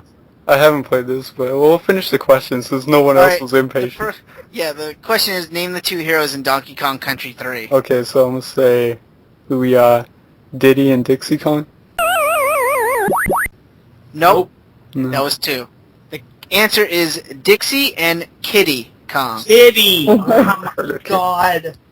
Techno, I want to know how you knew it was going to be Donkey Kong Country 3 when I didn't say the Because number. I heard you say 3. You cheated. You went to the future. You cheater. You bastard. Because I heard you say Donkey Kong, and he already said Ouya. I was like, oh, great. He already knows. And then he said Donkey Kong and Diddy. Okay. You damn sneaky bastard. Alright, next question.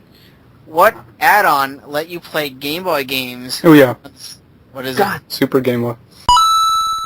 You got it right. No. Questions are too easy. Oh, fine. We're getting to the hard ones. Calm down. Okay. Next question. How many racers were in the original Mario Kart? Ouya. Now, hold on. Let me finish. Finish. For bonus points, name all of them. Shit. Ouya. Well, I still want to answer the record. I don't need to do the bonus, do I? Just need to say what it is. It's 8. 8 is correct. Yeah, God let me try. damn it. Let me try. Let me Alright. see. Mario, Luigi, Princess, Koopa. What the fuck's that? There's like a weird looking guy that he's not in like any of the other ones. I forgot his name though. Donkey Kong. And that's all I know. Well, you're wrong. Well, some of those are right. Yeah, some of them are right, but... Techno, MegaTen, you know it? You know I don't know that other one that Dan couldn't guess because I totally forgot. Yeah, there is a weird one, isn't it? I Yeah. just remember that too. Wait, is the weird one Birdo? No. No, he's Okay. only in the Alright. Super Nintendo one. Alright. The racers were Mario, Luigi, Princess Peach, Yoshi, Bowser, Yoshi. Koopa Trooper, Toad, and Donkey Kong Country Jr. Oh. Who was I remembering then? I need to look this up because I swear to God I remember one of them. Unless that was Koopa, unless he looked really different. But at least I got the first part right, I think. Yeah. Alright, you ready for the next question? Yeah, so it's all tied up right now, right? Yeah. Well, actually, Oh, you're wait, winning. actually, yeah. Okay, Dan has 2 points, Techno and MegaTen have 1 point each. So, If you win this again, he's quitting the podcast. He's disqualified. I'm gonna fucking kill It's myself. gonna flip the table. Yeah, I would like to see that. Right. Alright, let's see. Next question. Super Mario World was ported to the Game Boy Advance. What was the title Oh. of that port? Ouya, Ouya. Ouya! I think Dan said it first. Yeah, he did. Okay. Well, let me try and think here. Nope. No, because I know. No, you What's don't. it? What's it? I'm trying to. I have one of them, but it's not Super Mario World. I think it was the first one, so I'm gonna say Super Mario Advance. Super Mario World. that your answer? Yeah, the first one, Super Mario Advance 1. Nope. Wrong! Shut up. You guys know it? Ouya! I just What is it, Techno? eliminated. Super Mario Advance 2. You got it right.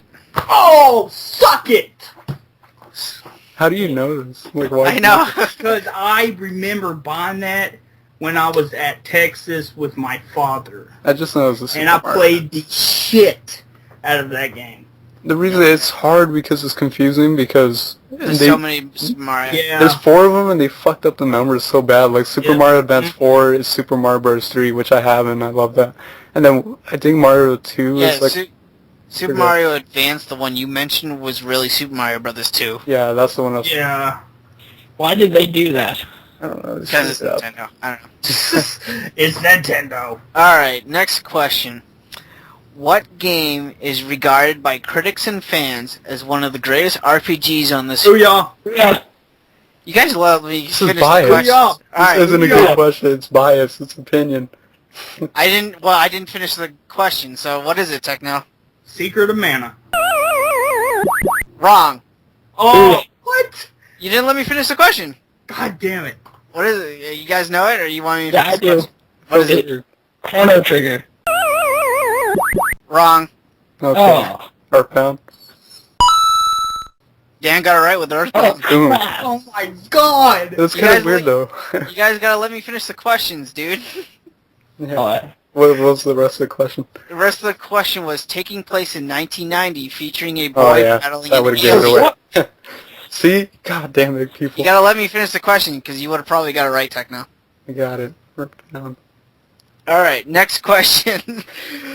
What unreleased space shooter was going to be a sequel to an original... Ouya! You didn't let me finish the question. Go ahead. He knows it. Star Fox 2. You got it right. Oh! Fox Super Weekend. You know, there was other unreleased games. You could have got that wrong. Yeah. Yeah, but I only know No, Star those Fox. the other ones. Okay. Alright, next question. What is the best-selling game on the Super Nintendo? Oh, that's a good question, Oh actually. my god. Ouya. What is it? Donkey Kong Country. That's the second best. Ooh. Oh. What is it, Techno? Super Mario World. You got it right. Damn it, I was gonna say that too. Oh! Because it came bundled with the fucking Yeah, system it forever. did. Well, I looked it up, and Super Mario World sold 20 million copies. So, Damn. alright, next question. How many batteries did the Super Scope 6 bazooka take? Oh, shit. Ouya? Yeah. Oh, God. I think I'll let them. I think Justin said it. I'll let him go. Okay, 6. 6 what? Well, no, okay, it is 6, but for double points, 6 what? Triple A. Wrong. It was Jeez. 6 double A, but you got Okay. the first part Oh, right. double S, really? Okay, That's a lot of damn batteries. it is a lot. Okay. Yeah. Okay, this is the bonus question. The score is right now, Dan, you got 3. Techno, you have 4. Woo! And Right. MegaTen, you have 2. Oh. So this is anybody's game. Yep. Okay. Bonus question. How many versions of Street Fighter 2 were there on Oh the, my on the God. Super Nintendo? Ouya. Ouya. Dan said it first. 3. You are correct, sir. But yes up. Explosions everywhere. No. Ouya. No. All That's over your bullshit. face. That's fucking bullshit. Bonus questions, please. Explosions. Alright, well, it was equally fair. You guys knew it, so... Congratulations, Dan. Man, Thank you. fuck you, Dan. Now, Thank you. since you're the winner, again, what's the theme for next week? Well, I'm a big fan of this handheld. Keeping Nintendo related. Nintendo DS. Original. Alright, Nintendo Nice. DS. How many weeks is that? Like, I think you won 3 times in a row. damn. Like Fucking Rainy Champ. freak. Techno, I don't know why you're mad. You won like 3 times in a row when I first started this little game. Yeah. You won like I remember this too. Someone with the early ones weren't even close. So, Yeah. it's that time where we talk about the games we've been playing recently. Yay! Yay! Yeah. Why don't we let our guests go first? So, MegaTen, what have you been playing recently? Oh, okay. Well, I'm playing a lot of games like usual. I just beat last night Fatal Frame, and I posted the ending on my YouTube channel, and I was scared. Like, that game is legitimately scary as hell, and I was like screaming and stuff. Like, the ghosts, they chase you. But has anybody else played that game? Anybody? Okay. I didn't think it'd be this scary, but it really creeped the hell out of me. So it was like shit chasing you. But it was I've been playing a lot of Hyperduel, trying to beat that. I get to stage 5 without dying, and then I just get demolished by the final boss. Been playing some Melty Blood on the PS2. It's a great game. Been playing Gungnir and What Did I Do to Deserve This, My Lord 2 on the PSP. Those are fun games. Has anybody else played Gungnir? No, I still didn't pick it No, up. I haven't. Okay, you should definitely pick it up. It's kind of different than other like tactical RPGs. Yeah, Like, I've heard that. yeah, like you can like choose to move like which character you want to move, and you can move it over and over and over again instead of just like each one moves one time. So, which can get annoying sometimes. And I've been playing some Zone of the Enders, Altair Maruru. I know you've been playing that, Dan, right? Yeah, a while back. I'm almost done with it, actually. Yeah, I just played the beginning, and why does everyone in this game look like an 11-year-old? Can you answer that to me? Why is everyone a teenager in every JRPG? Honestly.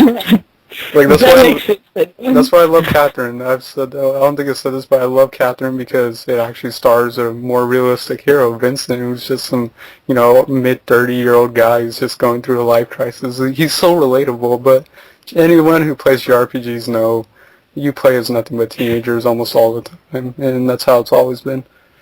This is going to get old when I'm an adult, but... Yeah, it's going to feel weirder and weirder once you start getting older and older playing as teenagers. I mean, I can relate to most JRPGs because they're like in high school, but a lot of them I'm just like... I think that's part of the reason in Tales of Xillia I love Yuri so much is because I think he's like the same age as me. He's like 20, so he just seems like a regular, kind of guy who's not really scared of anything. He's very confident and all that, so he's just a badass hero. Yeah, I think so. Like 13.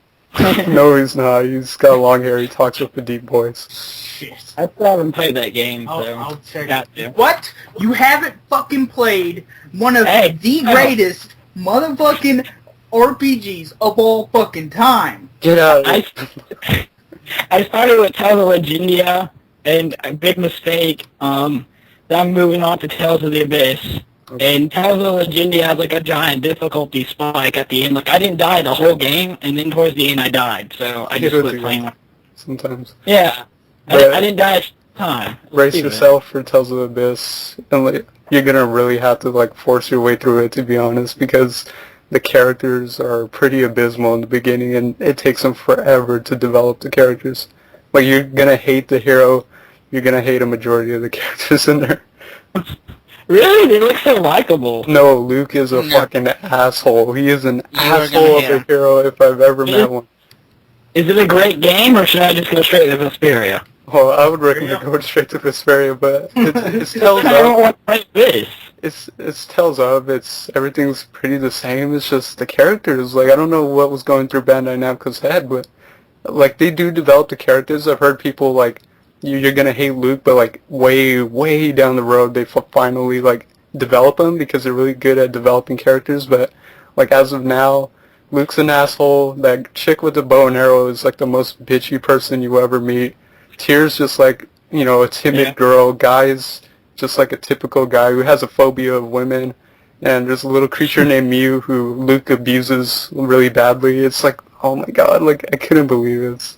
No, Mew was like the most interesting character in that game to me. Like, no, because he had like a redemption story. That was the only one that like I wanted to like see the story straight through. But Is Mew that little blue dude? yeah, he's like a little mouse thing or something. Yeah, he's a big creature. Okay. Yuri is 21. Yeah, see, there you go. He's badass. Oh. He's the greatest hero in JRPG history, in my opinion. There's no hero that comes close to him. He is exactly what a hero should be. He is not afraid of a challenge. He's not easily intimidated. He does things that a normal hero wouldn't do because he's not afraid to push it to the limit. And he's just a typical guy. Like, it's someone mentioned in a YouTube comment. I love like the top-rated YouTube comments, but like it was a comment on like Tales of Xillia, the first strike, and it was like, even though he might look like a chick, that right there was a man who could teach you lessons in manliness. Like, Yuri is badass. He is a cool dude. Hands down, my favorite hero. Alright. Yeah, well, I guess I should get on with the other games I'm playing a lot. I've been playing Katana. I'm trying to beat that without dying. And I can make it to the 3rd level without getting hit, and then I get demolished, so, yeah. And then I've been playing, import game, the Xbox, called Moochie Moochie Port and Pink Sweeps. That's a fun shmup. And, yeah, I like shmups a lot. I try to one credit all of them, which is probably terrible to do because you spend, like, hours every day, and it just drains your life away, but I don't recommend it. So, and I think the last game I've been playing is King of Fighters 96, so, yeah. Nice. On the Sega Saturn, so. Oh, yeah, and Wonder Boy 3 on the Sega Genesis, and I think that's it. That's a big list. I didn't realize it was this big, and that's just in the past week, so, yeah. I'm a busy man. Nice. So, Techno, what have you been playing recently? Not much. Because of Evo and all Evo, the search for Eden? Just kidding. that. All I've been playing is Fighters Mega Mix and X-Men vs. Street Fighter on the Saturn. Ooh, I'm jealous of X-Men vs. Street Fighter. Again's fun. I don't have it yet, though. Yeah. I need to get back to Jack and Daxter. Who do you play as in X-Men vs. Street Fighter? I usually play as Cyclops and Ryu. Okay. I like Rogue. I wish he was in the other Capcom vs. games, but she's not. Rogue is really good in that game. She's in the second of Marvel vs. Capcom. She is? Oh. Yeah, she is. I have that game. I forgot. Yeah. Alright. I think the Marvel vs. Capcom series is a little too broken for me, though. I like them, I enjoy them, but they're pretty broken. I like the first one the best. I just picked that up 2 days ago. It's fun. But yeah, that is it for me. Let's see, I'll go next. I've been playing some more Mario Kart 7 on the YouTube gaming community. I think that's what you call them. But yeah, just a little of that with Holly and a couple other YouTubers. Is that guy still there? Please tell me no. I think he is. He's the #1 spot, but like his score is like 130, so his score's not even that high anymore. Like I'm at the 4th spot with like 42 points. That shows I know what places anymore. Yeah, I used to have like 3,000 points, but whatever. But yeah, I just playing a little of that. I don't even care about that guy anymore. I just play for fun. So, let's see. I've been playing more Final Fantasy Theaterythm with off and on between the Evo matches. I've just been playing a little bit of that. I'm up to I'm playing them in order, so I'm up to Final Fantasy V music in that game. It's good. I love it. I recommend you guys pick it up if you're into the Final Fantasy music. Last week we talked a lot about the Jack and Daxter games, and Tryhard and TechnoSqueek tried to convince me not to play Lost Frontier. Well, I played Jack and Daxter Lost Frontier straight through. It was like an 8 to 10 hour game, and it was okay. It wasn't bad. It wasn't great. It was your typical Jack and Daxter game.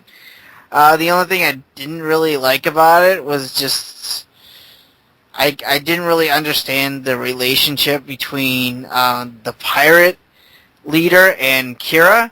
Like they seem kind of romantically involved, even though like they just freaking met. But Jack was kind of liking her, but yeah, that's the only thing I couldn't explain. Like their kind of like relationship, but it was an okay game. The other thing that truly kind of was unnecessary, or just you could easily take out of the game, was the Dark Daxter parts. Yeah. Where he mutates into this gigantic beast. Like it's the way they set it up is kind of stupid. Like he'll be with Jack, and then all of a sudden he'll go down this tunnel for no apparent reason, like in a cutscene, and he'll then transform into this giant creature. You play through his level, and then he meets up with Jack again. So I'm just like, what is the point of these Dark Daxter segments? But yeah, it was an okay game. I don't recommend it at all. I recommend just getting the HD trilogy for the PlayStation 3. But the last game I've been playing is only a little bit is The Amazing Spider-Man on the 360, and this is a good game. Like I've always enjoyed the Spider-Man games, the freedom just to web swing around, and it's one of those games, you know, like where I can do the main story, complete it. I think the game's like very short. It's like 7 to 8 hours I heard, but I haven't beat it yet. But I just been spending hours and hours just web swinging across the city, doing different side missions, you know, stopping random crimes, picking people up and delivering them to hospitals. I just love the game just for that aspect alone. The game itself, if I had to describe this game, it's very automated. And what I mean by that is like, you know how like when you web swing in other Spider-Man games, you actually had to like let go of the button and then repress it to shoot another web line? Yeah. Well, this one you just have to like hold down the right trigger button, and he'll continuously web swing across the city until, you know, he hits like an invisible wall or something. So, and then the combat system, again, it's very automated. Where basically it's kind of like a button masher where you just kind of have to hit the X button, and then when he gets little squiggles around his head indicating his spider sense, you hit Y to counter, you know, much like the Batman Arkham Asylum games. Yeah. But he moves a lot faster than Batman could. So the combat, he's doing flips and he's doing kicks, he's doing web swings, you know, like, but all I'm really doing is constantly hitting the X button and then maybe Y to like counter. So it's very automated. You know, it does everything by itself. But like I don't hate the game for that. It works for the game for what Spider-Man is doing within these battles. So, but it's a great game. The best thing I love about this game, you guys know in like every single superhero game, you always have to like collect comic books, but there's not really any reason why you collect comic books. Well, in this game, there's comic books spread out across the entire city, just like other Spider-Man games that usually like a little spider logo. Well, this game, for every like milestone of comics you collect, like say like it goes to like 50, then to like 100, and then like 200, and then like 300. Well, each milestone you reach, it unlocks an actual digital comic book within the game that you can read. That's so cool. Yeah. So like, I think there's about 8 or 9 comic books that you can actually physically read within the game if you go into the option menus, but you got to unlock them by collecting the different comics throughout the city. Like you can read the first appearance of Spider-Man, you can read the first appearance of the Green Goblin, you can read the first experience of Rhino, first appearance of the Scorpion, you know, the Lizard, blah blah blah. I sat down. I never read most of these issues. I sat down and I read the first appearance of Rhino, and I'm like, this is awesome. This is exactly what I want in a superhero game, where I can read physical copies of comic books or digital copies of comic books. It's great. That's the best thing I can take away from this game. So, And it gives you there's a lot of replayability too, because if you want to read these comic books, you're gonna have to web swing across the city and collect the comic books that are hidden between buildings, in alleyways. There's even some in like the middle of the air that you gotta web swing to. I highly recommend the Amazing Spider-Man game. So. Hey, Cliva. What? Are you still playing Pokemon Conquest? I beat it. You did? What did you think of that? Good game. It's short. It's about 10-hour game, and it's kind of easy if you know like what Pokemon element beats what. Like if you know if water beats fire, then you're gonna use that to your advantage. But if you're like brand new to Pokemon and you just want a tactical RPG, it might be a little difficult for you, but it'll be like it's still enjoyable. But if you know a lot about Pokemon and what beats what, it's kind of an easy game. Well, my girlfriend is playing the game right now, and she says that like one Pokemon can only use one move, and like isn't that kind of weird? Cause like she says one has Dream Eater. You can only use that if a Pokemon's asleep, which is kind of useless, right? Yeah, each Pokemon has different moves, but the way it works is each Warlord can have multiple Pokemon. Okay. So like my main guy, he everyone's main hero starts with an Eevee. Now, since you have an Eevee, later in the game, this is a spoiler. So if you guys not want to listen, skip ahead a couple minutes. Do you guys care at all? I'll go right ahead. Okay, well, Eevee, somewhere halfway through the game, you get a choice of what stone you want to get: fire, lightning, or water. Now, you could evolve your Eevee into 3 different, evolutions, depending on what stone you choose. Now, like I said, each Warlord can carry different Pokemon by capturing them. So, like, my main hero, he had Eevee, he had a Lapras, he had Pikachu, so you can have different elements for each Warlord. Okay. Even though each Pokemon has only one move. Kind of makes up for it, because I thought like each Warlord could only have one Pokemon, and that one Pokemon had that move, so I thought some of them would just be useless. It's like, why would you want one Pokemon put someone to sleep and then have Dream Eater? So. Well, that right there, that's a tactical advantage. Like that's strategy right there. But if you don't want Dream Eater, you can have that Warlord go and catch a totally different Pokemon, and you could swap them out. Okay. So. But yeah, that's all the games I've been playing. What about you, Dan? I've actually been playing quite a bit. Because I actually just recently got a TV again. So, as people know, I haven't had a TV for like a month now. Just put console gaming on hold, but I got a really nice TV now, and it's under warranty for quite a while, but hopefully I don't have to worry about that, but trying to get it back in. What'd you get? It's a RCA HD LED LCD 1080p TV. Nice. Yeah. That's nice, man. It's like 30 inches, which for my room is like a perfect fit, because you don't want a TV that's too big for your room. Yeah. I had a 42-inch in my room one time, and I had to get that one out, because it just was in the corner, took up everything. Yeah. But getting back into console gaming, I played a little bit more of Lost Odyssey, making my way through that. Really enjoying that. And this game I actually finished. I really was kind of dying to finish it off, and that's Red Dead Redemption. I actually beat it. Kind of beat it. The game's known for having a false ending, and what I mean by that is the credits never rolled for me, and the game's never over until the credits roll, which the game is known for that. So I'm still trying to figure out what exactly I have to do, but I enjoyed it. The last mission was something else. Like, I don't want to spoil it. It's an incredible ending, but really, it's a Rockstar kind of ending. They did a great job with it. I loved everything about it. There really wasn't like a whole lot I didn't like about it. Like, it really captured the gritty, wild Western vibe really well. Like, I liked it in any Grand Theft Auto I've ever played. I think so far it's probably Rockstar's some of their best work that they've ever done. So I can see why people really talked about it a lot and why it won Game of the Year when it came out. But I really enjoyed that. And I'm playing some more. You ever play Red Dead Revolver, the prequel to that? No. Oh.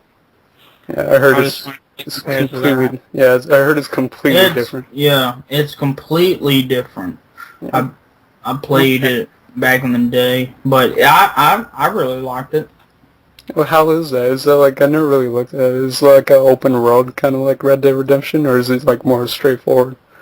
It's more straightforward. Oh, that's what I thought. It's kind of like a third-person shooter Oh, okay. in a way. That makes sense. So I still remember the commercials for that. It's like, get revenge, revenge, and it showed people dying. It was like, revenge. It said that word like 5 times in the commercial. yeah, because your family dies.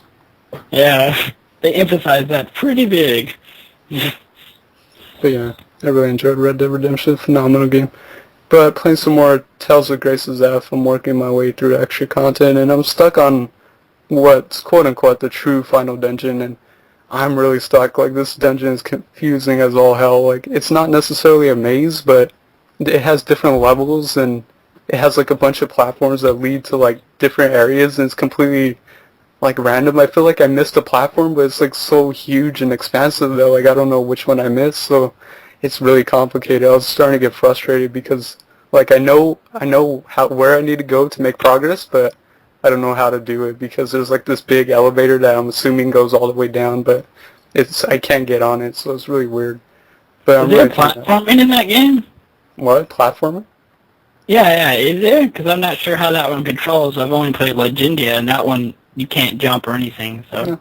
Tales of games have always been the same. It's same battle system. You don't jump. You don't jump in a whole lot of RPGs except for Xenoblade, which is the newest one. There's never really been platforming in RPGs. That's why I like Mario RPG a lot, because I used to like jump on everyone's head and stuff like that, so it's so fun. But that's really enjoying Tales of Xillia. And I recently, actually, just before we started recording, I actually got a free downloadable code for this like little PlayStation Mini, and it's called Gold Medalist. It's a SNK Play More arcade game from way back when, and it's actually really fun. It's just like arcadey track and field, and it's got like all the events you kind of expect, like swimming, boxing, high jump, long jump, and some like the 100-meter dash, hurdles, stuff like that. Really enjoyable. It's like the button masher where you got a button mash to move really fast and then hit one button to do an action. Really enjoyed that. For free, it's really enjoyable.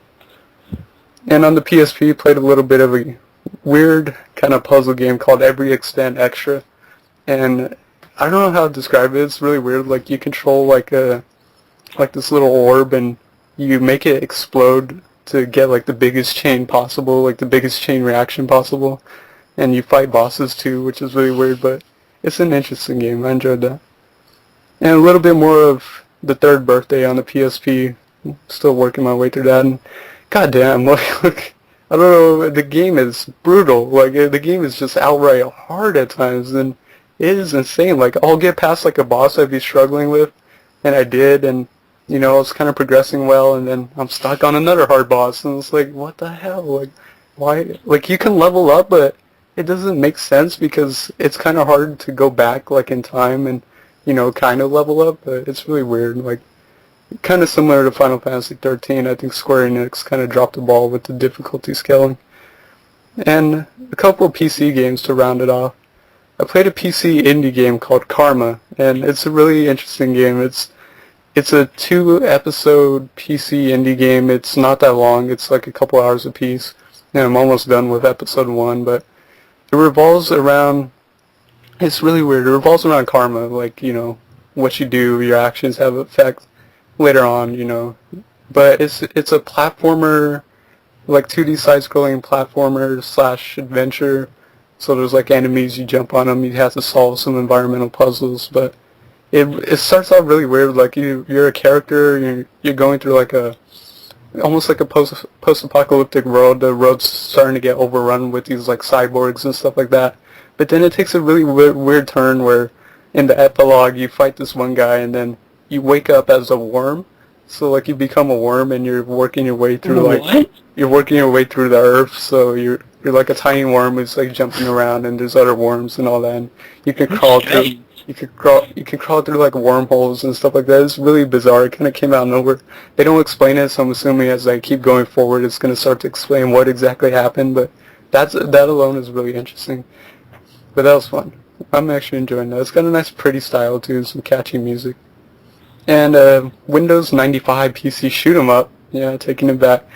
Tyrion 2000, and it's actually a top-down, like, vertical scrolling shoot 'em up, and it's actually really good. It reminds me, it's a really classic style, you know, typical shoot 'em up. It's got some great visuals, especially for a Windows 95 game.